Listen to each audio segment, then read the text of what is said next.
Welcome to Broadsheet Sydney Around Town. If this is your first time here, don't forget to hit subscribe so you never miss a video.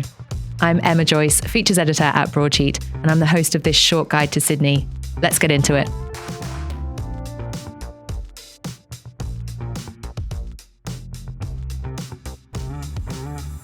Today, we have two special guests in the studio, and I'm very excited to introduce Sean Christie David, founder of Plate It Forward. Yep. Hello. Hello. You might know him from Colombo Social and Couple Social, because that is a not-for-profit behind those two venues.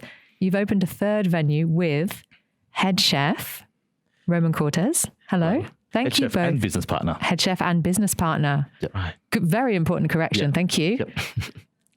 So this week you opened a third venue for Plate It Forward. What's it called and where can we find it? It's called Coyoacan Social, and it's at Shop 8, number 1 Locomotive Street, South Eveleigh. It's the name of the area that your mother, Roman, she grew up in? Yeah, she was born in that area, and it's like they call Pueblo Mágico, like a magic town, because there's so many things to see and art and to eat, especially. And so I haven't been, but I understand that it's like a quite bohemian area of Mexico. Yeah, it's like if you think Newtown, but sort of Mexican Newtown. And Frida Kahlo, she was living there at some point. Yeah, her house was turned into a museum, and it's in there in Coyoacan. Yeah. And so why is it called Coyoacan Social? Where we're looking for is where does social activism and where does social change happen, and where does the stories begin? And I think the story of where we really pivot into the man that is Roman and his family is where his mum was born, and that kind of love of family recipes, generational change, and that really strong woman that drives kind of long-term social outcomes. And yeah, and because also my cooking is heavily influenced by my mom's recipes and her background. For example, the birria is from Jalisco, a town where my grandfather, my mom's father, was born. And those recipes have trickled down through generations and ended up here in Sydney. Yeah. So we'll take it back a few steps and let's talk about Plate It Forward. Yep. Can you remind us how it all got started? Yeah. So Colombo Social was our first venue. And in Enmore? In Enmore, yep.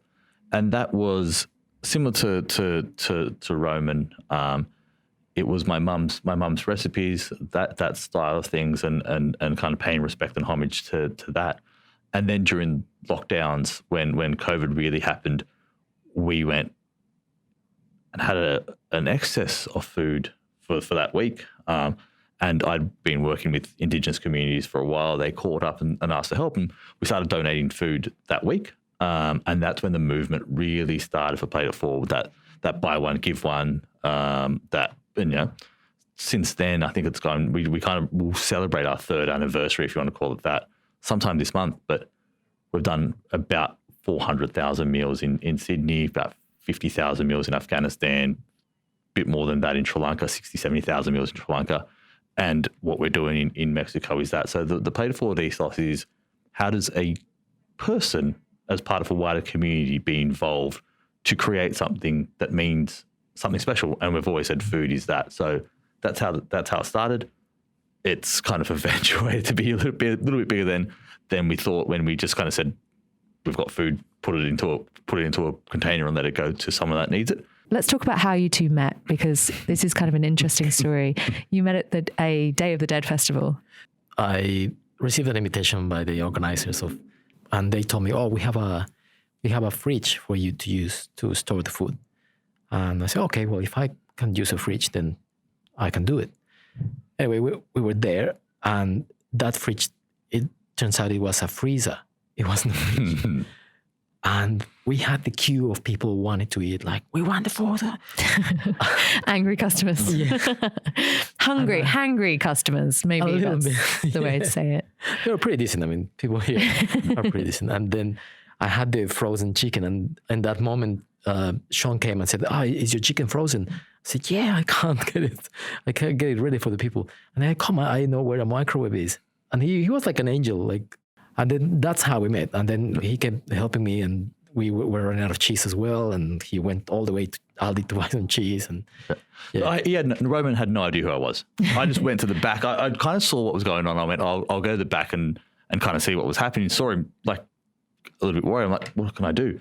Then I think it was like 2 hours later, I went behind and said, hey man, by the way, I'm Sean. Nice to meet you. And that was our first real conversation that we had. And that's when Roman asked, like, what do you do? What do you do?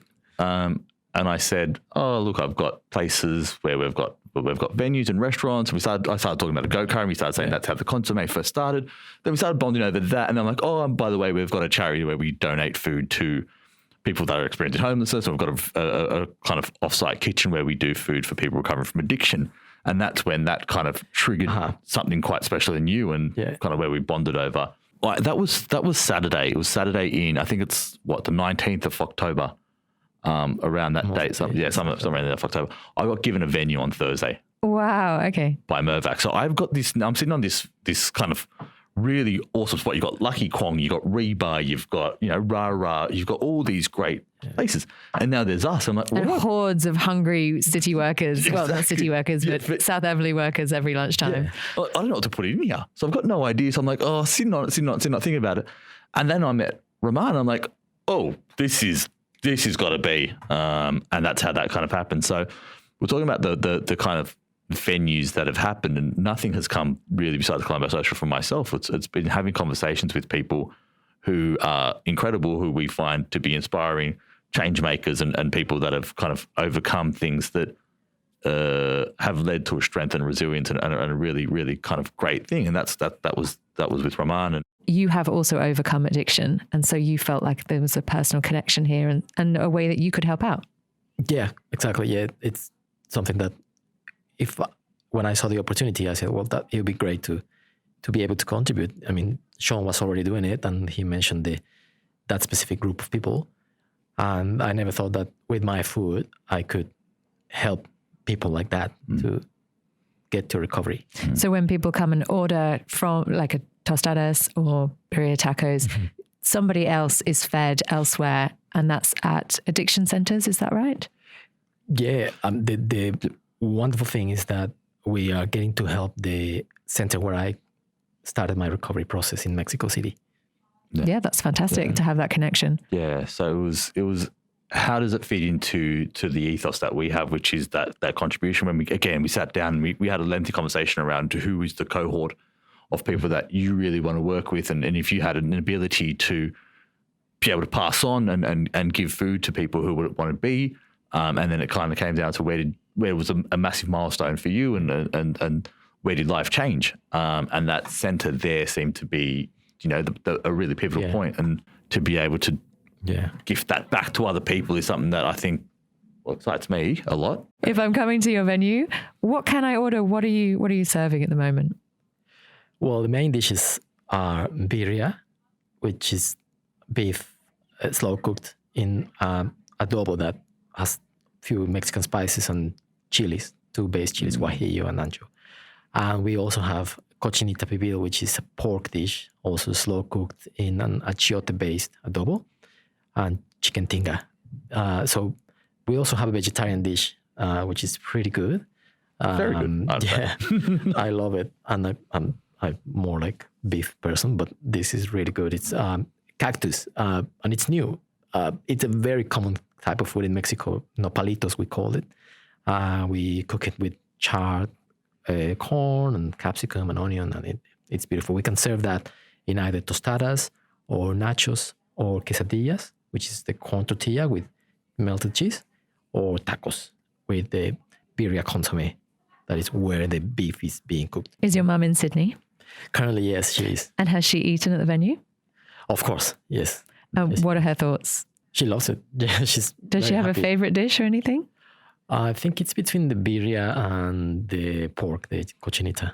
Yeah. She tells everyone to get the birria. Loves it. She tells everyone. Yeah, get the birria. But she's been up for consulting all the way through and setting the whole venue up. So it's been a while now. It's been very good support to have.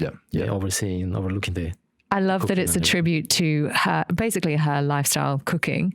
So food that she ate before she had you at some point, and then also what she's passed on to you as a family member. And now she gets to see that brought to life in Sydney, which is wonderful. It's really fantastic.